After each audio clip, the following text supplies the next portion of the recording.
Puji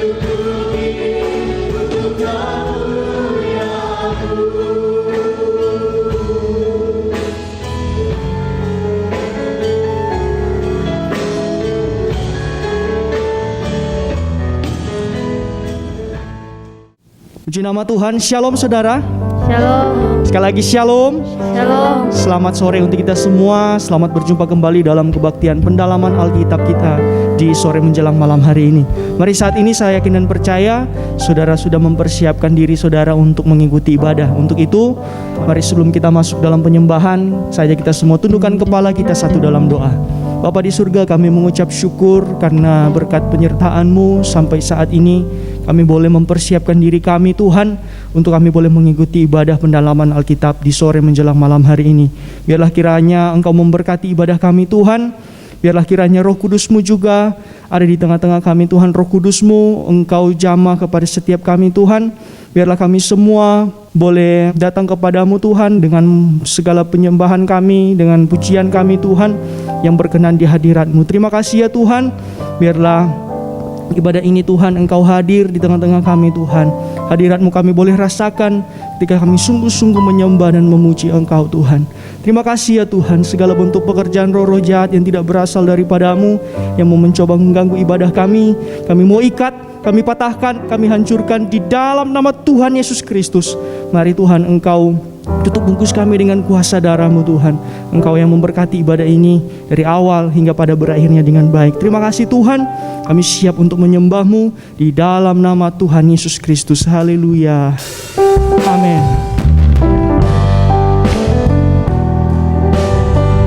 Kami datang untuk menyenangkan hati-Mu lewat setiap penyembahan kami, lewat setiap pujian kami. Mari sama-sama katakan, mataku tertuju padamu.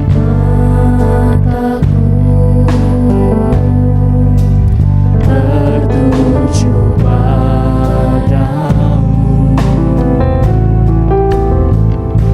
segenap hidupku kuserahkan padamu, kuserahkan padamu.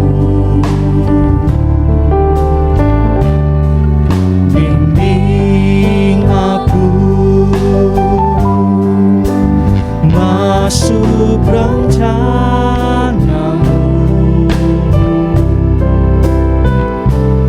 untuk membesarkan kerajaan-Mu.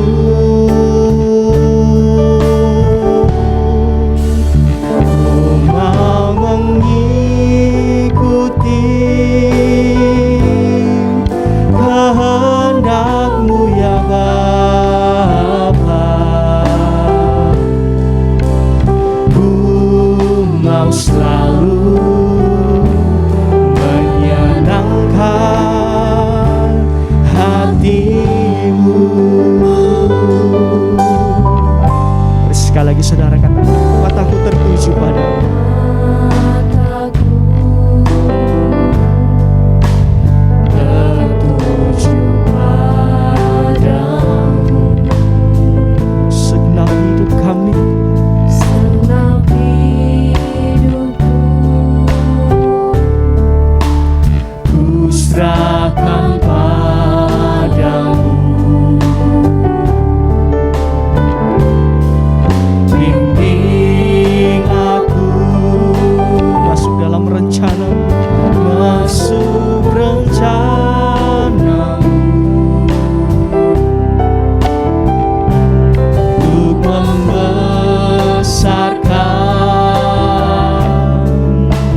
hadapan Tuhan, kata, ku mau selalu menyenangkan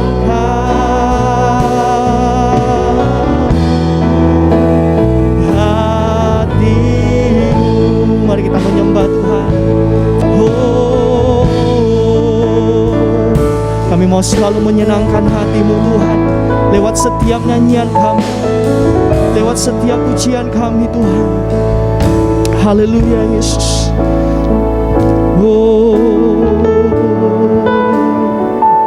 Haleluya.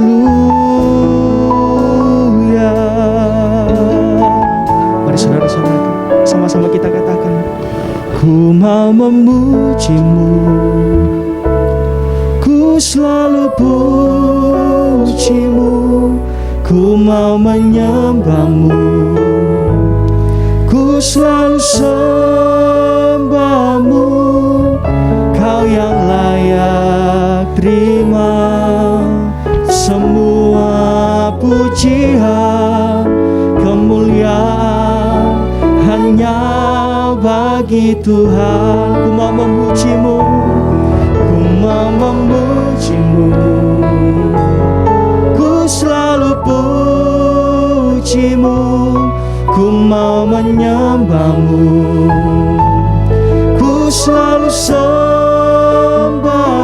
kau yang layak.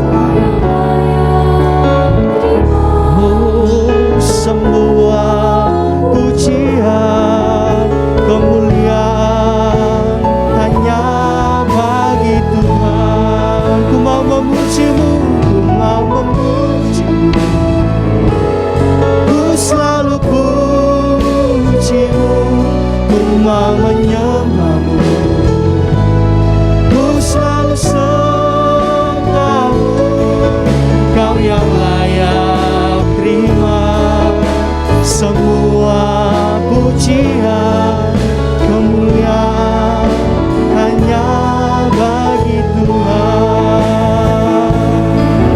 Kau yang layak terima semua pujian, kemuliaan hanya bagi Tuhan. Kemuliaan, kemuliaan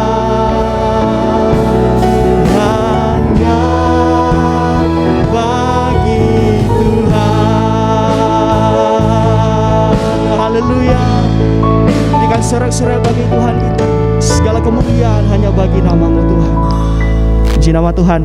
Mari saudara, kita mau lebih lagi di hadapan Tuhan. Kita mau angkat satu nyanyian. Dialah segalanya, Dia bagiku. Dialah segalanya,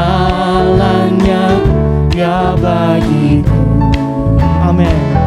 Dialah segalanya, besar kecil, korbankan dirinya dan selamatkanku. Dialah segalanya, Dialah segalanya, Dia bagiku. Dialah segalanya, Dialah segalanya, Dia bagiku. Amin. Dialah segalanya, besar kecil, korbankan dirinya dan selamatkanku.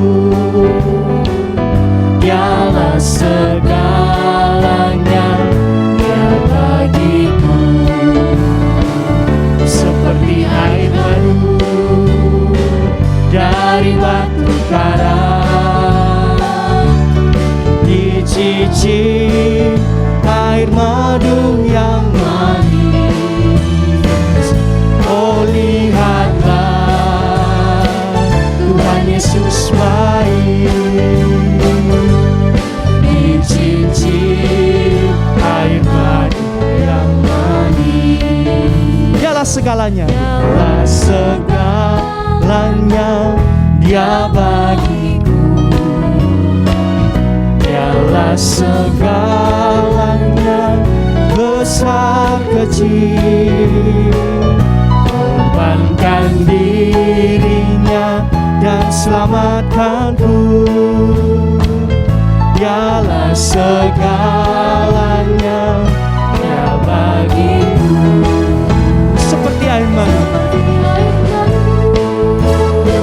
dari batu karang, dicicip air madu yang manis. Oh, lihatlah Tuhan Yesus baik, dicicip air madu yang manis. Seperti air madu dari batu karang, dicicip air madu yang manis. Oh, lihatlah, oh, lihatlah Tuhan Yesus baik. Amin. Dicicip air madu yang manis, dicicip air madu yang manis. Haleluya. Selamat Tuhan. Mari tiba saatnya kita akan mendengarkan firman Tuhan. Untuk itu mari kita persiapkan hati kita. Kita mau lebih lagi menyembah Tuhan. Mari kita mau angkat satu nyanyian. Haleluya Yesus. Kau yang kami sembah Tuhan. Kaulah permata hati kami. Engkau Yesus permata hatiku.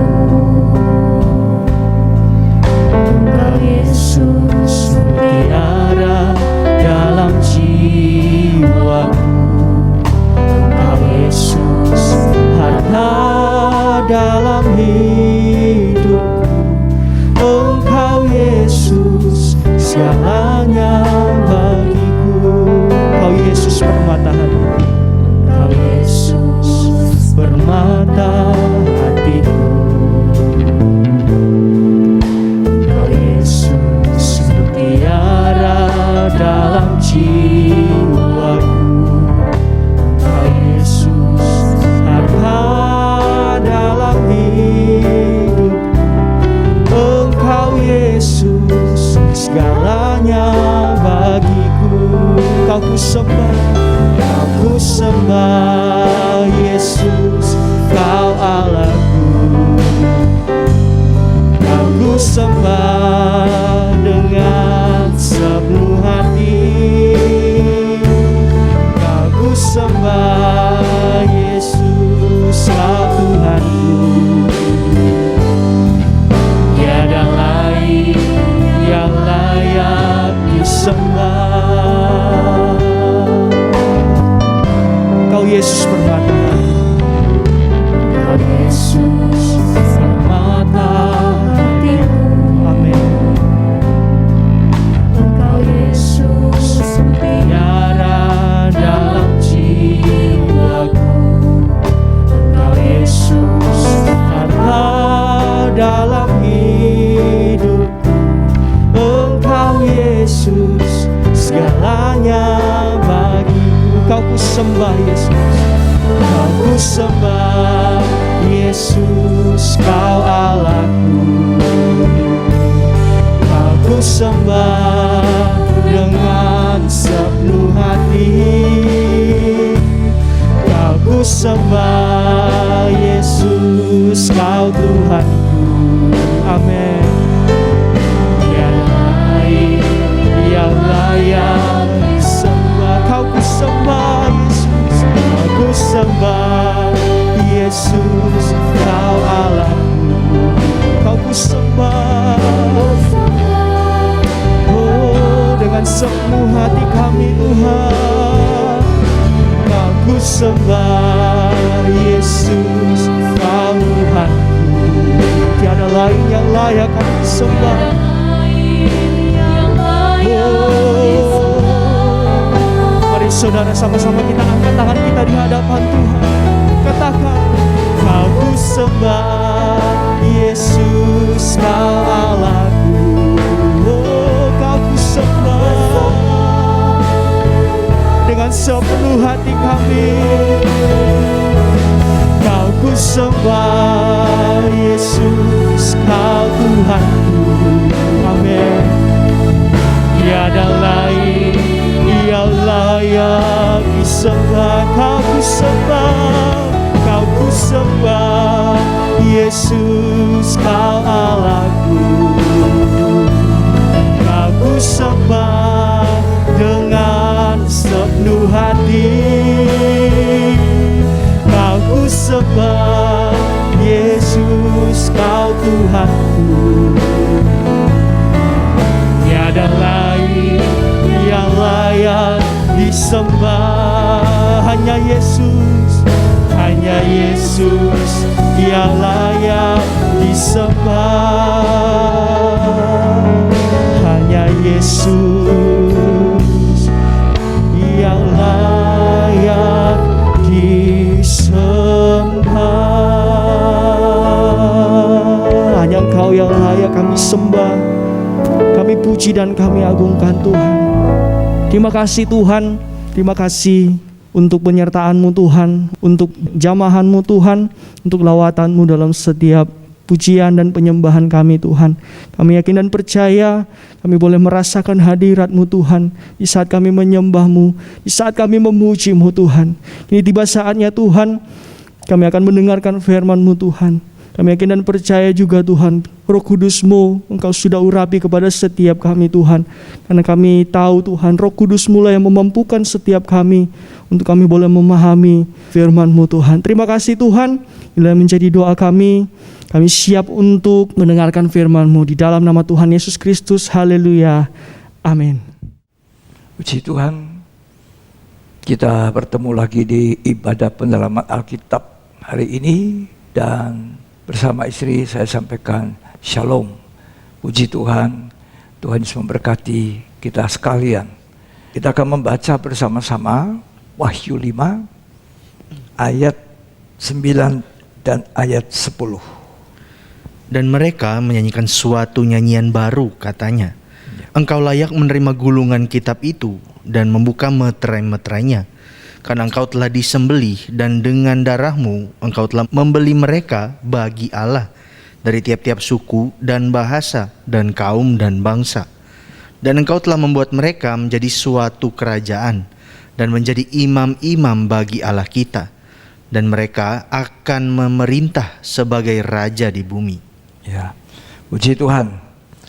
Dikatakan membeli dengan darah-Mu dan membuat mereka menjadi suatu kerajaan, menjadi imam-imam bagi Allah.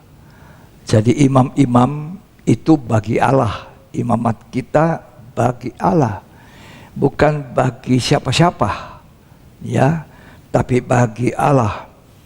Jadi kita dibeli dari segala suku, bangsa, kaum dan bahasa, dan kemudian dijadikan suatu kerajaan yang terdiri dari imam-imam yang imamatnya bagi Allah, ya, dan mereka akan memerintah sebagai raja-raja di bumi. Itu akan berarti menunjukkan waktu yang akan datang. Sekarang belum. Sekarang imam-imam. Imam-imam itu artinya orang yang dipanggil untuk tugas melayani, bukan untuk dilayani. Melayani Allah dan melayani sesama dengan kasih. Saudara, kita adalah orang yang sudah dibeli dengan darah yang mahal, sehingga hidup ini bukan lagi milik kita. Karena itu kita harus memuliakan Allah dengan tubuh kita dan juga dengan roh kita. Karena manusia tidak hanya tubuh, darah, tubuh, jiwa, tetapi ada rohnya. Perbedaannya manusia dan binatang terdiri dari tubuh, daging dan darah. Binatang mati habis perkara. Kita tidak. Malaikat cuma roh. Begitu malaikat berbuat salah, mau mengambil posisi Allah, langsung dilempar dalam penghukuman. Tapi kita diberi tubuh, ada jiwa darah kita ini. Nah, di dalam darah itu nyawa di dalam darah. Tapi kita juga punya roh. Kita harus manfaatkan tubuh kita dan jiwa kita di dunia ini untuk apa? Melayani Tuhan, memanfaatkan korban Yesus, sehingga roh kita nanti boleh diselamatkan. Ya. Itulah sebabnya 1 Korintus 6 ayat yang ke-20 berkata, kamu telah dibeli, harganya lunas dibayar. Mari kita baca. Sebab kamu telah dibeli dan harganya telah lunas dibayar. Ya. Karena itu muliakanlah Allah dengan tubuhmu. Jadi kewajiban kita memuliakan Allah dengan tubuhmu dan dengan rohmu, mestinya dalam terjemahan yang lain. Muliakan Allah dengan tubuh juga dengan roh. Ya. Jadi itu kewajiban kita. Karena apa? Kita sudah dibeli. Hidup ini bukan milik kita lagi. Hidup kita miliknya Allah, bukan milik kita. Kita dibayar dengan mahal supaya kita melayani. Dan tidak semua orang mendapatkan kesempatan melayani. Pada zaman perjanjian lama, hanya imam-imam yang spesial seperti Imam Besar Harun dan anak-anaknya, serta suku Lewi yang dipanggil untuk membantu pelayanan. Tapi sekarang kita dari segala suku, bangsa, kaum, bahasa, kita dibeli dengan darah yang mahal dari anak domba, dijadikan suatu kerajaan yang terdiri dari imam-imam. Ya. Karena itu tubuh kita bukan lagi untuk dosa. Jadi kita harus tahu ini tubuh untuk memuliakan Allah. Kesehatan kita, apa yang ada dengan tubuh ini, semuanya untuk kemuliaan Tuhan. Jangan dipakai untuk dosa lagi. Dulu kita hamba dosa, dulu kita budaknya dosa, dulu kita melayani dosa. Sekarang kita melayani Allah karena kita dibeli dan bukan milik kita lagi. 1 Korintus 6 ayat 13 sampai 15. Makanan adalah untuk perut dan perut untuk makanan. Ya. Tetapi kedua-duanya akan dibinasakan Allah. Ya, dua-duanya dibinasakan. Makanan untuk apa? Perut. Perut untuk makanan. Tapi yang dua ini akan dibinasakan. Makanan apapun yang kita makan berguna, gizinya untuk tubuh supaya kita ada kekuatan untuk melayani Tuhan. Tapi itu terbatas. Makanan itu besok pagi dibuang ke jamban. Terus, Tetapi tubuh bukanlah untuk percabulan. nah tubuh ini bukan lagi untuk cabul. Kan sudah dibeli. Seyogianya orang-orang yang melayani, perhatikan bahwa kita bukan lagi budak dosa, melakukan percabulan, tetapi tubuh kita ini dipersembahkan kepada Tuhan. Seluruh hidup kita, seluruh jam-jam yang diberikan Tuhan untuk melayani. Terus, Melainkan untuk Tuhan, ya, dan Tuhan untuk tubuh. ya lanjut. Allah yang membangkitkan Tuhan akan membangkitkan kita juga oleh kuasanya. Ya, Tidak tahukah kamu bahwa tubuhmu adalah anggota Kristus? Akan kuambilkah anggota Kristus untuk menyerahkannya kepada percabulan? Sekali-kali tidak. ya, Atau tidak tahukah kamu bahwa siapa yang mengikatkan dirinya pada perempuan cabul menjadi satu tubuh dengan dia? ya. Sebab demikianlah kata Nas, keduanya akan menjadi satu daging. Ya, jadi tidak bisa lagi dibuat. Kalau kita berbuat cabul lagi, sesudah kita beroleh pengetahuan, sudah dibayar dengan mahal. Kalau orang itu bercabul dengan perempuan, dia satu tubuh, satu daging. Ya, terus Tetapi siapa yang mengikatkan dirinya pada Tuhan menjadi satu roh dengan Dia. ya, Jauhkanlah dirimu dari percabulan. Setiap dosa lain yang dilakukan manusia terjadi di luar dirinya. ya. Tetapi orang yang melakukan percabulan berdosa terhadap dirinya sendiri. Coba baca lagi ayat 18. Jauhkanlah dirimu dari percabulan. Nah, jauhkan dirimu dari percabulan.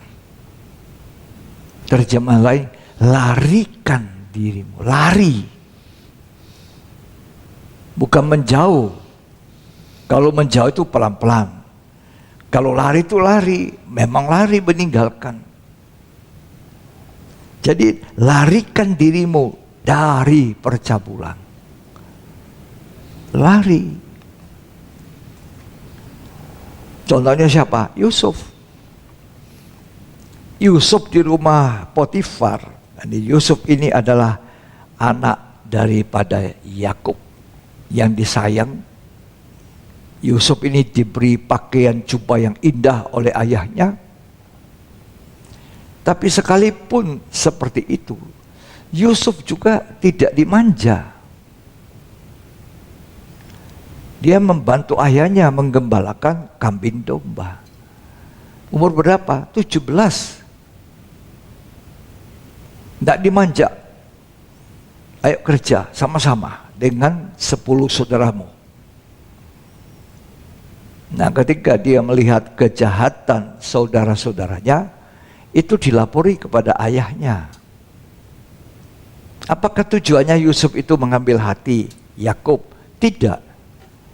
Untuk apa Yusuf mengambil hati? Memang sudah dikasihi oleh Yakub. Ya. Kenapa dia melapori satu kejahatan dari saudaranya? Karena dia memang tidak suka kejahatan. Ini orang yang benar, hatinya benar. Orang yang benar, hatinya benar, tidak suka kejahatan. Sukanya kebenaran. Jadi lapori kepada ayahnya kejahatan saudara-saudaranya. Kita baca kitab Kejadian 37 ayat 1. Adapun Yakub, ia diam di negeri penumpangan ayahnya, Ya, yakni di tanah Kanaan. ya, Inilah riwayat keturunan Yakub. ya. Yusuf tatkala berumur 17 tahun. Nah, masih muda, 17 tahun. Apa kerjanya? Jadi masih muda. Biasa menggembalakan kambing domba. Ya, biasa menggembalakan kambing domba, membantu. Tidak malas dia. Tidak diistimewakan sampai malas kerja. Karena apa? Karena itu masa depannya dia. Kalau orang tua membiasakan anaknya dari muda, remaja, sudah dibiasakan membantu, maka itu kebaikan itu jatuh nanti pada orang muda itu. Tapi kalau orang tua salah mendidiknya, tidak dikasih kerjaan, tidak disuruh membantu, nanti anak itu sendirian sulit. Orang tua rugi. Lanjut. Bersama-sama dengan saudara-saudaranya, Ya, anak-anak Bilha dan Zilpa, ya. kedua istri ayahnya. Sekian. Jadi Yusuf itu memang masih muda. Dia tidak dimanja. Dia kerja. Nah, model ini yang harus saudara orang tua mengerti. Untuk membimbing. Orang tua nanti kelak sudah tua, akhirnya meninggalkan anak-anaknya gimana? Tanggung jawab itu ada pada anak. Kalau saudara punya usaha, tanggung jawab pada anak. Ya. Masa depan orang muda ada di tangan orang tua. Latihlah anakmu seperti Yusuf, jadi anak yang baik. Ya, tidak suka kejahatan. Latih dia kerja, rajin, bukan malas. Banyak untungnya. Ya. Puji Tuhan. Kejadian 39 ayat 7 sampai ayat 9. Selang beberapa waktu, istri tuannya memandang Yusuf dengan berahi. Ya. Lalu katanya, marilah tidur dengan aku. Tetapi Yusuf menolak dan berkata kepada istri tuannya itu, Ya. dengan bantuanku, tuanku itu tidak lagi mengatur apa yang ada di rumah ini, dan ia telah menyerahkan segala miliknya pada kekuasaanku. Ya. Bahkan di rumah ini ia tidak lebih besar kuasanya daripadaku. Ya. Dan tiada yang tidak diserahkannya kepadaku selain daripada engkau, Ya. sebab engkau istrinya. Ya. Bagaimanakah mungkin aku melakukan kejahatan yang besar ini dan berbuat dosa terhadap Allah? Walaupun dari hari ke hari perempuan itu membujuk Yusuf, Yusuf tidak mendengarkan bujukannya itu untuk tidur Yusuf di sisinya. adalah pemuda remaja ya yang punya integritas. Punya kesempatan berbuat dosa. Tapi dia tidak mau karena ada takut kepada Allah. Berbahagialah orang yang takut kepada Allah karena ia akan menjauhi kejahatan. Ini orang ada integritas, tidak ada orang lihat kok. Biasanya orang tidak berbuat dosa karena tidak punya kesempatan. Begitu ada kesempatan langsung berbuat dosa. Tapi Yusuf tidak. Ada kesempatan untuk berbuat dosa, tidak mau melakukan dosa. Ini yang hebat. Karena apa? Dia sangat takut akan Allah. Dia katakan, apakah aku harus melakukan kejahatan sebesar itu? Ayat 9. Bahkan di rumah ini ia tidak lebih besar kuasanya daripadaku. Ya. Dan tiada yang tidak diserahkannya kepadaku Ya. selain daripada engkau. Ya. Sebab engkau istrinya. Nah, terus? Bagaimanakah mungkin aku melakukan kejahatan yang besar ini Ya. dan berbuat dosa terhadap Allah? Bagaimana aku melakukan kejahatan besar ini? Berbuat dosa. Ya, terus? Walaupun dari hari ke hari perempuan itu membujuk Yusuf. Hari-hari ini zaman akhir sulit menemukan Yusuf. Yusuf zaman akhir. Sulit. Orang muda remaja kebanyakan hidupnya berfoya-foya. Sulit sekali mendapat kualitas rohani seperti Yusuf. Sehat secara rohani. Ayahnya kaya, punya banyak kambing domba, punya banyak ternak. Tapi dia menjadi anak yang baik. Ya, ini yang dicari Tuhan, kualitas kehidupan orang muda, kualitas orang-orang yang berrohani, yang takut akan Tuhan. Yang tahu aku ini sudah dibayar, sudah dibeli dengan darah yang mahal. Aku bukan lagi hamba dosa, budaknya dosa, tapi aku persembahkan hidupku, tubuhku ini untuk kemuliaan Allah. Itulah imam-imam. Ayat 11 sampai ayat 13. Pada suatu hari masuklah Yusuf ke dalam rumah untuk melakukan pekerjaannya. Ya, Sedang dari seisi rumah itu seorang pun tidak ada di rumah. ya, Lalu perempuan itu memegang baju Yusuf sambil berkata, "Marilah tidur dengan aku." ya. Tetapi Yusuf meninggalkan bajunya di tangan perempuan itu Ya. dan lari keluar. Lari dia. Dia tinggalkan bajunya, jubahnya, lari. Ini tadi dikatakan 1 Korintus. Larilah dari percabulan. Bukan jauh. Kalau jauh, nanti lama-lama jadi dekat lagi. Lari betul-betul meninggalkan. Ada yang dia korbankan apa? Jubahnya. Ambil aja. Nah, itu dijadikan bukti oleh istri Potifar. Inilah pemuda yang mau mencabuli saya. Sehingga akhirnya Yusuf dijebloskan dalam penjara. Kalau kita lihat sejarah, ya, riwayatnya Yusuf, dia bukan orang jahat. Orang takut akan Allah, anak muda yang takut akan Tuhan, hidup benar, menjauhi kejahatan, bukan hanya menjauh, lari dari kejahatan. Tapi diizinkan, ya, mengalami hal yang tidak enak. Saudaranya 10 merencanakan kejahatan terhadap adik. Mau dibunuh. Ya, itu iri hati, kebencian, itu hati-hati. Iri hati, benci, itu membunuh itu. Ya, seperti Kain, ibadahnya tidak diterima, persembahannya tidak diterima, adiknya diterima, marah dia. Tuhan bilang sama Kain, Kain, kenapa mukamu muram? Tidakkah engkau berseri-seri ketika engkau berbuat baik? Tapi Tuhan baik, kasih ingat Kain. Kain ingat, tapi Kain lanjutkan panas hatinya, lanjutkan iri hatinya, lanjutkan sakit hatinya. Lalu dia panggil adiknya Habel dan dia bunuh. Itu sebabnya 1 Yohanes pasal 3 ayat 15 berkata, jika seorang membenci saudaranya, ia sama dengan pembunuh. Hati-hati dengan hati. Ya. Nah, kita kembali ke Yusuf. Saudara-saudaranya merencanakan untuk membunuh. Tapi Allah bekerja. Karena Allah tidak izinkan. Hak penuh itu Tuhan punya. Hidup kita ditentukan oleh Tuhan, bukan manusia. Ya, hidup ini hanya ditentukan oleh Tuhan. Hidup kita ditentukan oleh firman Allah, bukan oleh apa-apa, bukan oleh siapa-siapa, bukan oleh makanan yang sangat bergizi, bukan juga oleh apa, oleh banyaknya uang kita, bukan juga oleh karena kita tidak punya uang lalu kita bisa mati.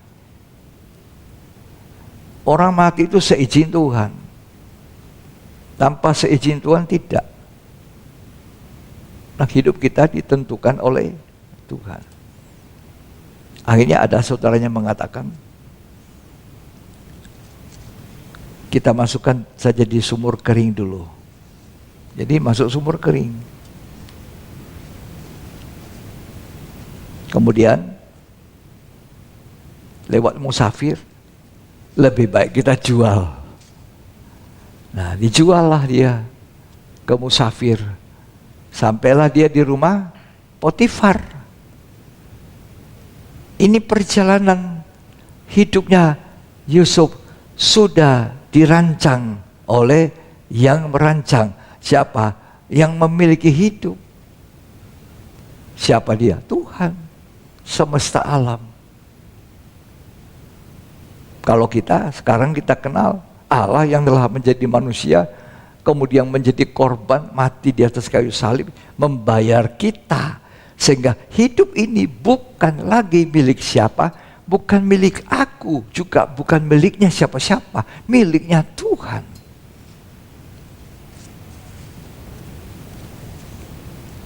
Makanya hidup ini jangan dipakai lagi untuk berbuat dosa.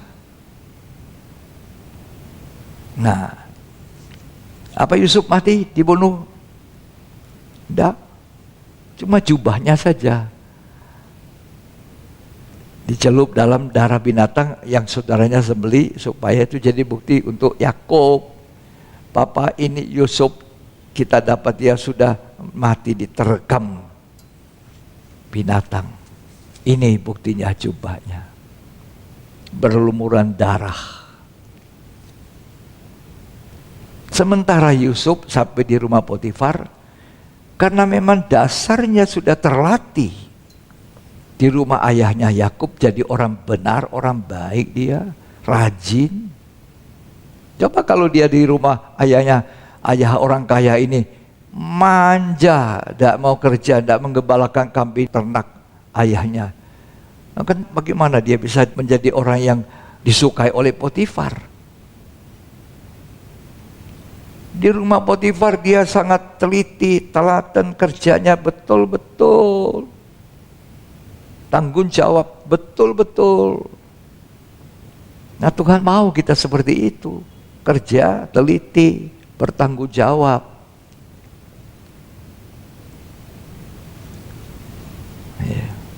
Senang Potifar, sehingga semua kekuasaan dibawa Yusuf.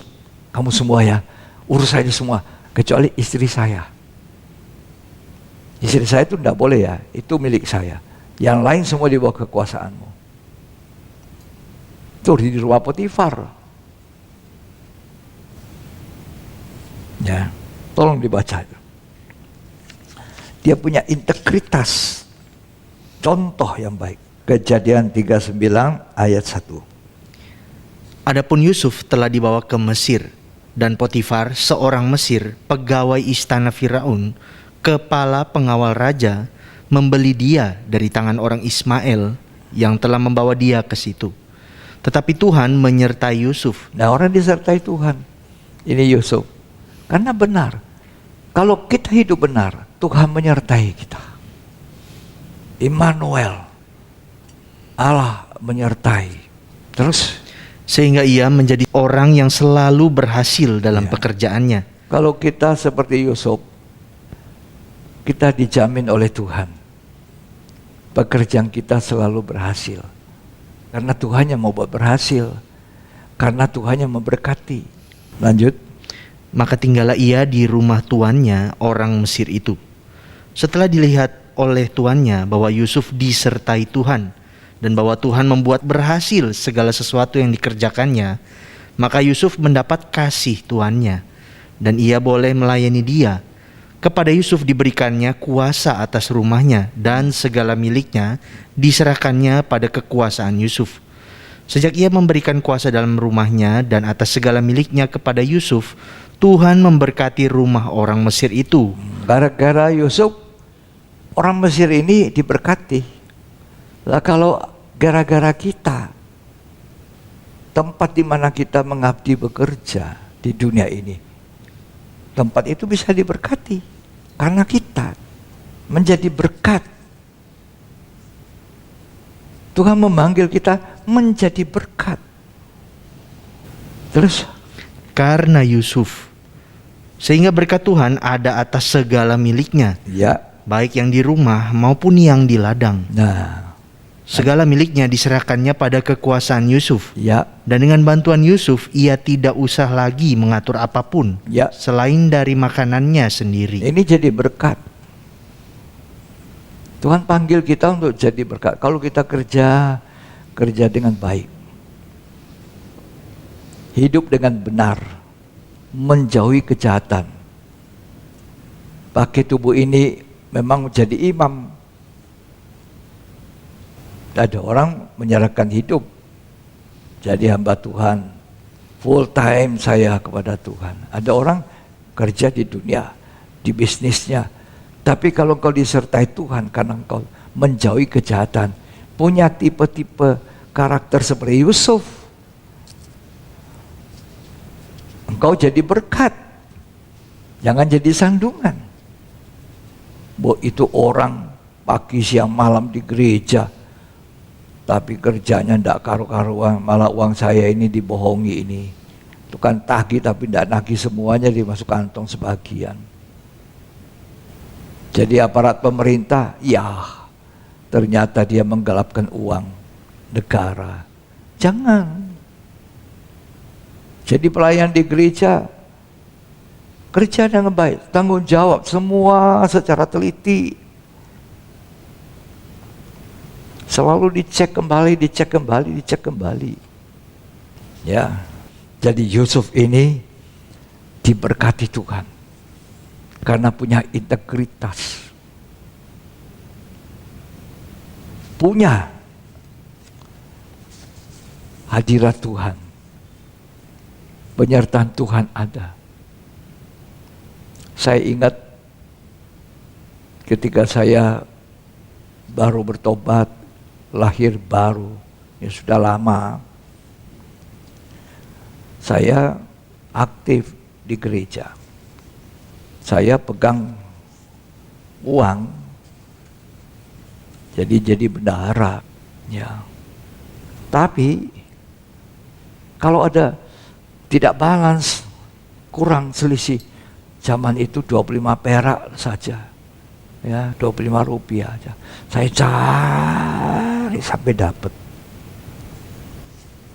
Nggak berhenti kalau nggak dapat, karena mesti dilaporkan. Uang 25 perak aja, 25 rupiah gampang kok tinggal ganti bayar tak masuk, bisa. Saya tidak lakukan itu. Kenapa? Rasa takut. Ada Tuhan yang punya ini, tanggung jawab. Ya, mungkin dulu kalau kerja di dunia boleh aja begitu. Ada bedanya. Kerja di dunia dengan kerja untuk kerajaan sorga, artinya pekerjaan rohani. Ya, itu milik Tuhan.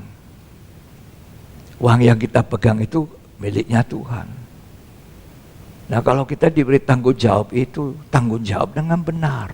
Jangan abaikan, jangan pandang enteng, jangan diremehkan. Itu paling penting. Hidup kita benar. Menjauhi kejahatan, takut akan Tuhan, dapat dipercaya. Orang yang dapat dipercaya akan dipercayakan. Lebih. Sampai akhirnya Tuhan panggil, ayo kamu tidak usah lagi sibuk dunia. Udah mau. Nah itu dipojokkan sama Tuhan. Tidak mau. Ya. Dikasih kemurahan, saya tidak mau. Akhirnya juga sampai hari ini kemurahan Tuhan. Ya, tidak sempurna, tapi takut akan Tuhan. Itu modal. Takut berbuat kejahatan terhadap Allah yang sudah mengasihi kita, yang membayar mahal kita dengan darah pengorbanan. Kita dijadikan imam-imam. Inilah yang diharapkan Tuhan. Imam-imam yang melayani berkualitas hidupnya. Dia tidak sempurna. Yusuf juga bukan orang sempurna, tapi punya kualitas. Bisa dilepas Potifar, dilepas oleh ayahnya, semua beres. Rasul Paul berkata kepada Timotius, kalau kamu ada, aku sudah tenang, bisa tidur nyenyak. Timotius menangani. Ini anak didik Rasul Paul, Timotius yang masih muda. Dapat dipercaya. Jadilah hamba yang dapat dipercaya. Jadilah imam yang dapat dipercaya. Jadilah anak Tuhan, orang Kristen yang dapat dipercaya. Karena engkau sadar sekali, engkau sebenarnya imam-imam bagi Allah itu. Tapisan kita, penyerahan hidup kita bagi Allah, bukan bagi manusia. Karena kita dibeli dengan darah Yesus yang mahal. Karena itu dikatakan permuliakan Allah dengan tubuhmu dan rohmu. Sekecil apapun tanggung jawab kita dalam pelayanan, kerjakan dengan benar. Ya, ini didikan. Ya, ini satu pendidikan, pelajaran yang baik dari Yusuf, kesaksian yang sangat baik, contoh yang baik, nyata, ya wajib kita tiru. Imamatnya rajani. Petrus mengatakan kita dijadikan imam-imam yang imamat yang rajani. Apa artinya raja? Raja itu punya kuasa. Kuasa untuk apa? Memerintah. Kita bukan memerintah orang-orang, memerintah diri kita, memerintah hawa nafsu dalam diri ini, memerintah dosa untuk tidak menguasai kita. Itu imam-imam yang imamatnya rajani, punya kuasa. Supaya aku tidak berbuat dosa, aku perintahkan seluruh anggota tubuh saya ini untuk tidak melakukan kejahatan, tidak mengikat diri dengan dosa, tidak mengikat diri dengan percabulan. Siapa Yusuf? Masih muda, itu sedang menyala, tapi dia tahu, takut kepada Tuhan. Kita ini berhutang. Berhutang apa? Berhutang nyawa sama Tuhan. Dia yang di atas kayu salib itu sudah membebaskan semua hutang kita. Tidak ada lagi hutang. Iblis tidak bisa bilang masih ada ini, masih ada ini. Kalau dia bilang ada, ya saya akui sekarang. Akui sama Tuhan. Ya. Akhirnya perhatikan, karena Yusuf setia, takut Tuhan, ya, punya integritas yang baik. Akhirnya jadi apa? Lewat penjara, karena difitnah, dia masuk di penjara 2 tahun. Di penjara pun disuruh tahan, sabar, mengendalikan, sabar. Ketika dia bisa menguraikan mimpi dari juru minuman, raja atau Firaun, Yusuf pesan kepada juru minuman, kalau nanti kamu diangkat lagi jadi juru minuman raja, berarti kan dekat sekali dengan raja. Ya, sampaikan ya, ada saya di sini. Saya di penjara ini tidak punya salah. Saya cuma difitnah. Yang gitu ya. Jangan lupa ya. Dilupakan. Juru minuman sudah naik, jadi juru minuman lagi. Dilupakan Yusuf ini. Kenapa dilupakan? Seizin Tuhan. Proses belum selesai. Kalau proses belum selesai, ya belum terangkat. Dia harus sabar. Dia akan jadi raja. Akan. Sekarang belum. Proses. Begitu juga dikatakan Wahyu 5 tadi. Dari segala suku bangsa, kaum, bahasa, dibeli dengan darah anak domba yang layak membuka gulungan kitab itu. Untuk jadi imam-imam. Baca baik-baik. Dan akan memerintah di bumi sebagai raja. Akan. Demikian juga Yusuf.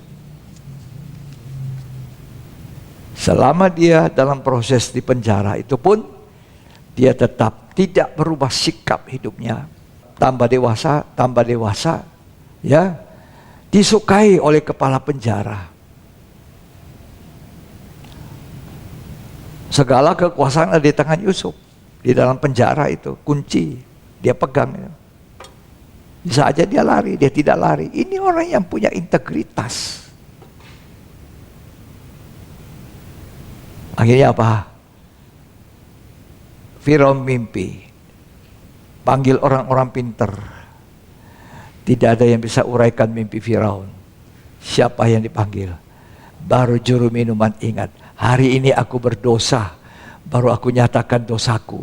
Aku lupa itu orang Ibrani yang ada di penjara. Dia yang menguraikan mimpi saya.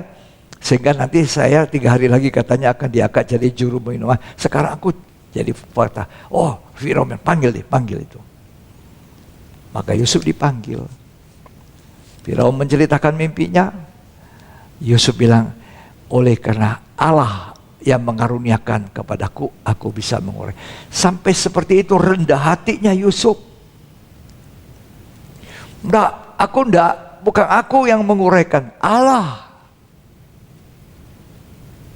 Banyak kali orang kan sombong-sombongnya seperti dia jago, dia bisa semua.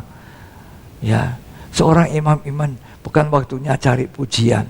Kerajaan Allah bukan untuk kita cari pujian, mau dipuji orang. Carilah hormat kepujian bagi Allah. Yusuf bilang tidak, bukan aku yang menguraikan, Allah yang di sorga. Apa sebabnya? Kuncinya itu apa? Yusuf itu orang yang penuh dengan roh Allah. Penuh Roh Kudus. Firaun pun mengakuinya. Ya. Mana bisa kita peroleh orang yang seperti ini penuh dengan roh Allah. Lalu Firaun angkat dia jadi apa? Raja muda. Bedanya cuma apa? Tahtaku ini. Tahtaku ini tidak sama dengan tahtamu. Tapi Yusuf pemerintah. Berkuasa. Punya power. Tapi tahtanya Yusuf tidak sama. Tahtanya daripada Firaun. Demikian juga 24 tua-tua yang dilihat oleh Rasul Yohanes di sorga. Tahta 24 tua-tua tidak sama dengan satu tahta yang dimana dia duduk di atasnya. Kita juga nanti bisa duduk di tahta-tahta itu. Memerintah sebagai raja di bumi. Beda tahtanya Allah, beda tahtanya kita. Beda tahtanya Firaun, beda tahtanya Yusuf. Tapi raja, karena Yusuf telah membuktikan dirinya sebagai seorang pelayang, sebagai seorang yang melayani Allah, selalu takut kepada Allah, menjauhi kejahatan, tidak mau melakukan tindak kejahatan. Dan akhirnya Tuhan izinkan proses berlangsung, naiklah Yusuf, punya kekuasaan. Akhirnya saudara-saudaranya 10 datang cari Yusuf, tidak mengenal Yusuf. Maka teringatlah mungkin mimpinya Yusuf yang diceritakan 11 berkas gandum merunduk di berkas saya. Bahkan ayah ibunya pun. Sampai aku mengatakan, apa kamu mau jadi raja atas kami? Saudaranya mengatakan, kamu mau jadi raja. Nah, tapi itu digenapi Tuhan. Mimpinya itu merupakan firman. Firman apa? Nubuatan dari Allah asli. Firman yang ditubuatkan. Petrus mengatakan, kita harus memperhatikan baik-baik firman yang dinubuatkan. Bukan manusia sembarang bernubuat. Ada manusia sembarang nubuat. Nubuat palsu. Tapi ini Petrus mengatakan, perhatikan baik-baik firman yang dinubuatkan Allah. Sampai bintang timur terbit bersinar di hatimu. Jadi kita harus memperhatikan baik-baik firman Allah. Wahyu ini kita belum sampai di sorga, belum. Rasul Yohanes melihat itu di Pulau Patmos. Tapi dia sudah lihat sorga, suasana sorga. Jangan katakan, lah kitab Wahyu itu kan belum. Janganlah lihat dulu. Itu kita harus perhatikan. Memberi pelajaran yang baik hari ini. Kita ini semua imam-imam yang sudah dibayar mahal oleh darah Yesus. Anak domba yang sudah disembelih, yang layak membuka meteri-meteri itu. Nanti dia yang membuka materinya, dia yang membuka. Dia yang menyatakan. Jangan manusia sembarang bernubuat. Ya. Mimpi itu kan masih yang akan datang. Firman yang dinubuatkan. Sekarang kita di Wahyu. Apa yang jadi penglihatan Rasul Yohanes itu diizinkan melihat. Kita perhatikan saudara. Kita harus akui kita yang sudah dibeli dengan darah. Kita ini bangsa-bangsa lain. Bukan bangsa Israel. Yang lalu saya katakan 24 tahta itu. 12 untuk bangsa Israel, 12-nya untuk bangsa-bangsa lain. Karena murid Tuhan cuma 12, rasul hujan awal. Yang satu gugur, tidak sampai duduk di tahta itu. Namanya Yudas Iskariot. Tapi masih ada kesempatan untuk duduk. Bahkan lebih daripada itu, begitu baiknya Tuhan, tak pernah terduga betapa besar kasih-Nya Allah. Orang-orang jemaat seperti Laodikia yang sudah siap dimuntahkan, tidak panas, tidak dingin, suam-suam. Rohaninya sombong, aku ini kaya, aku tidak kurang apa-apa. Tapi masih Tuhan ketuk pintunya. Tuhan sudah diusir keluar dari jemaat ini. Gak ada hadirat Tuhan di dalam Laodikia. Tapi dia ketuk pintunya untuk jemaat yang merupakan jemaat terakhir dari Wahyu 2 pasal 3 ini. Dari 7 jemaat. Yang merupakan satu peringatan pelajaran yang baik untuk kita jemaat di akhir zaman ini. Tuhan masih mau masuk. Kalau kau buka pintu, aku masuk lagi. Ada pesta. Aku akan dudukkan janji Tuhan. Aku akan dudukkan kau di atas tataku.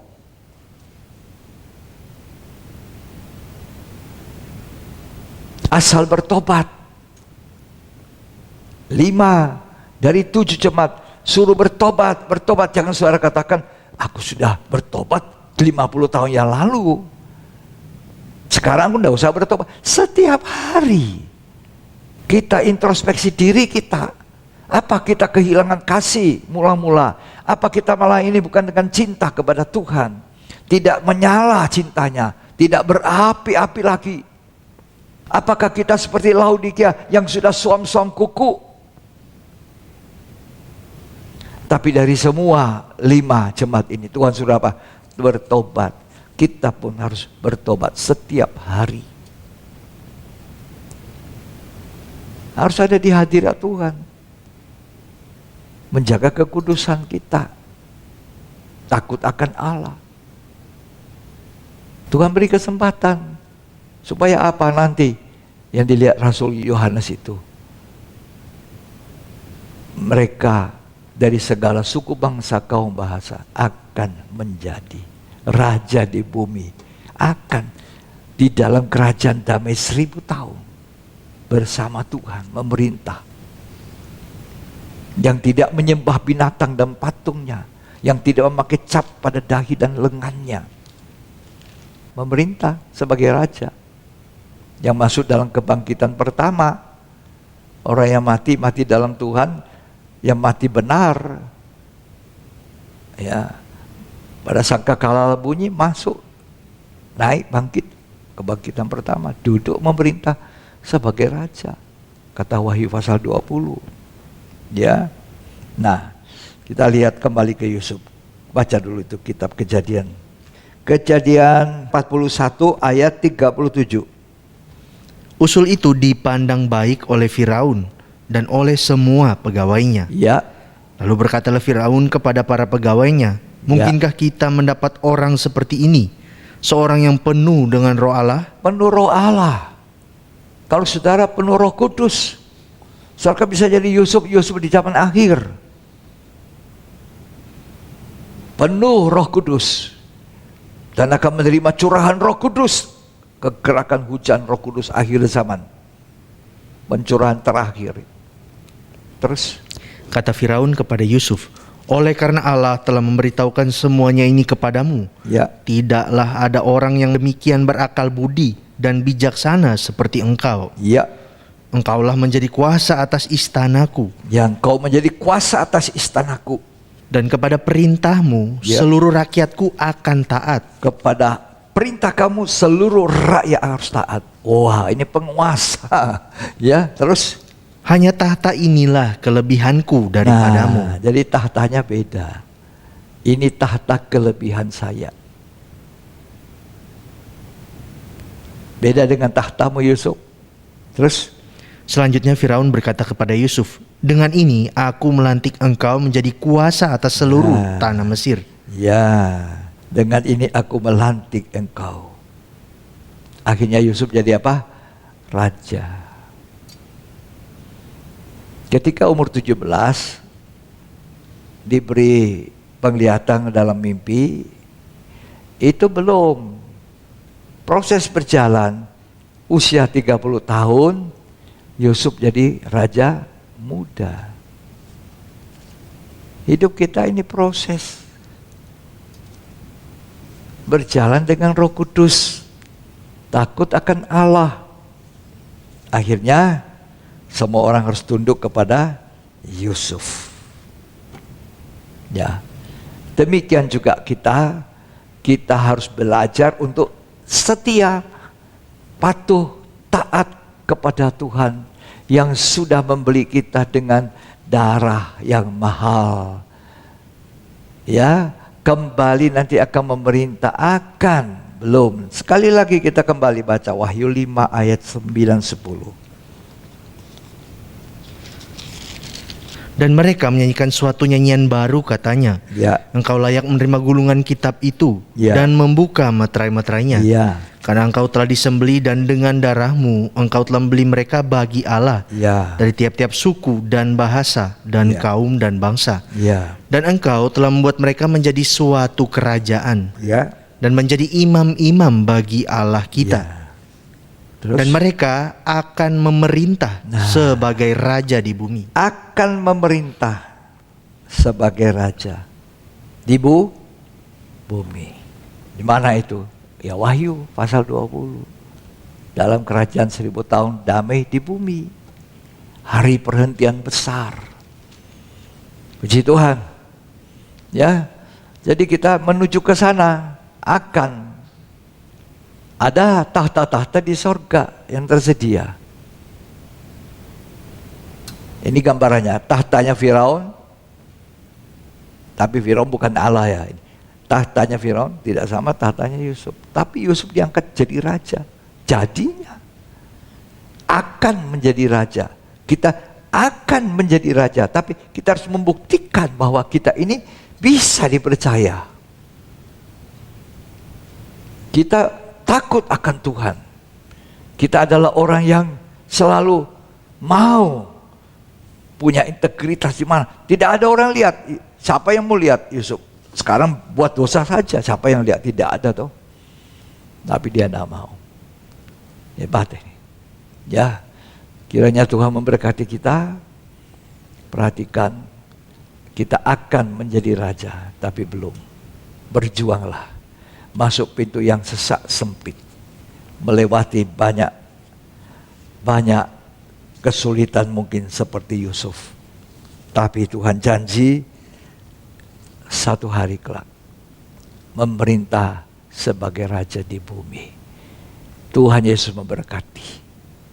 Mari.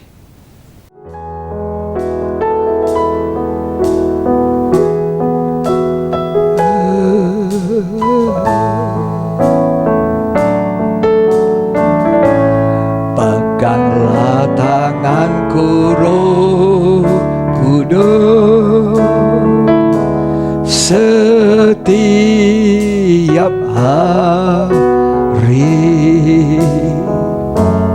Ku tak dapat jalan sendiri tanpa Roh-Mu. Bawalah diriku kepada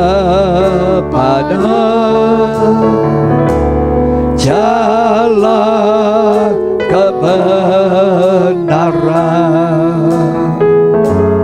agar ku tidak tersesat mengikuti jalan.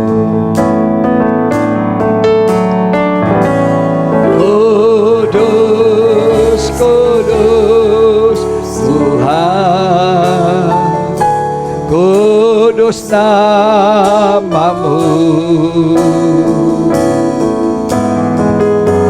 Ku beri syukur dalam simfoni indah.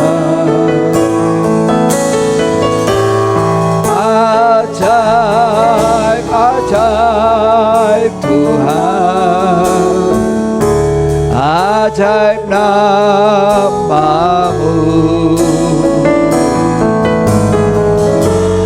nama yang beri menang, Yesus namanya. Pegang tanganku Roh Kudus. Siapa yang mau dipegang? Dipimpin oleh Roh Kudus. Setiap hari ku tak dapat jalan sendiri tanpa Roh-Mu. Bawalah diriku kepada segala kebenaran, agar ku tidak tersesat, mengikuti jalan.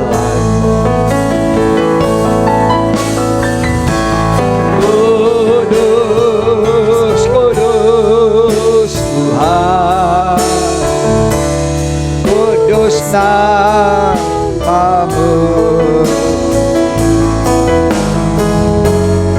Oh, beri syukur dalam simfoni indah. Ajaib, ajaib Tuhan, ajaib nama-Mu, nama yang beri menang, Yesus namanya.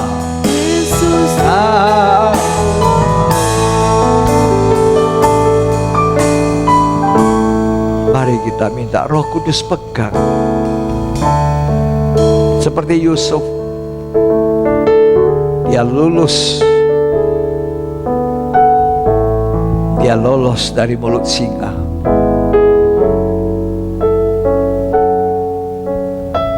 Iblis seperti singa yang mengaum, siap menelan.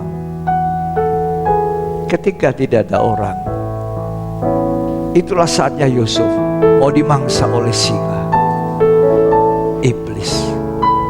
Tapi dia kuat, takut akan Tuhan lebih daripada orang kebanyakan. Karena dia penuh Roh Kudus yang akhirnya diakui oleh Firaun. Adakah yang kita dapati orang seperti ini penuh Roh Allah? Itu rahasianya Yusuf. Roh Kudus tidak pernah membimbing salah. Roh Kudus adalah roh kebenaran, memimpin kita ke dalam seluruh kebenaran, menuntun kita di jalan benar. Terima kasih Tuhan. Mari kita nyanyikan ini. Pegang tangan, angkat tangan. Oh haleluya, haleluya, haleluya, haleluya. Terima kasih Tuhan, terima kasih Roh Kudus, terima kasih. Peganglah tanganku Roh Kudus, setiap hari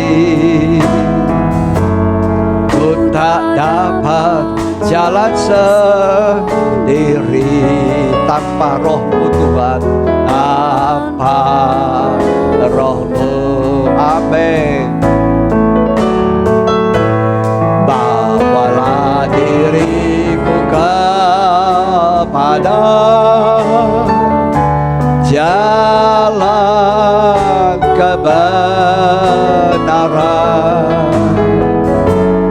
agar ku tidak tersesat, mengikuti jalan.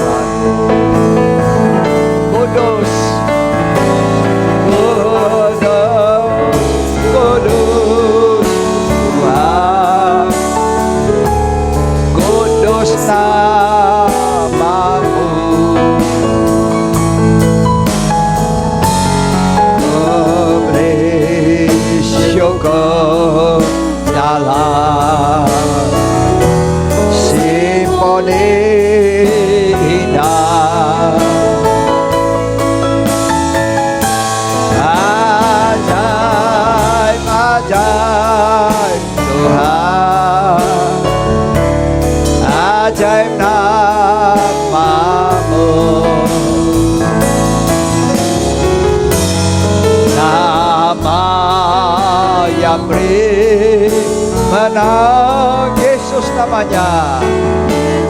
Namanya. Biar kita semua diberkati.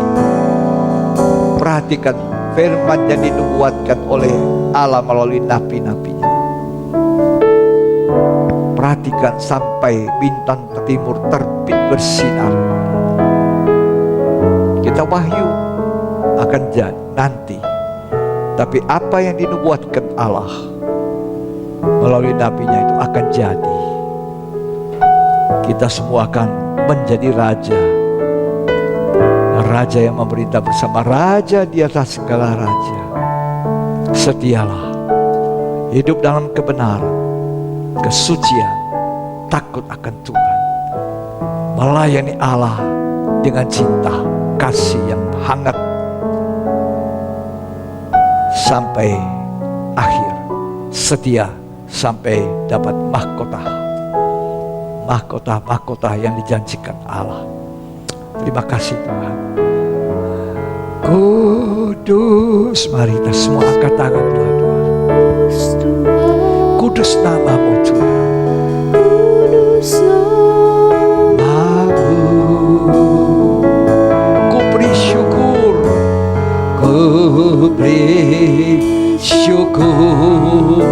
dalam simfoni indah.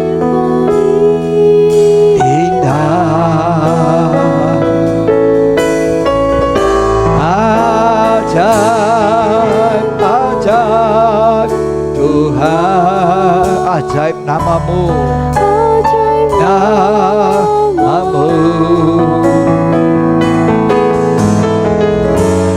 nama yang beri Yesus namanya. Terima kasih untuk firman Tuhan. Dan saudara-saudara semua, terimalah berkat, kasih karunia anugerah, cinta kasih persekutuan Bapa, Putra dan Roh Kudus. Tuhan Yesus Kristus memberkati kita hari ini sampai selamanya. Sampai Tuhan datang, kita diberkati untuk memberkati dan jadi berkat bagi kemuliaan Dia. Dalam nama Tuhan Yesus yang diberkati, sama-sama kita katakan amin. Puji Tuhan. Sampai di sini ibadah pendalaman Alkitab hari ini. Dan kita akan jumpa di ibadah yang berikut. Tuhan Yesus memberkati kita.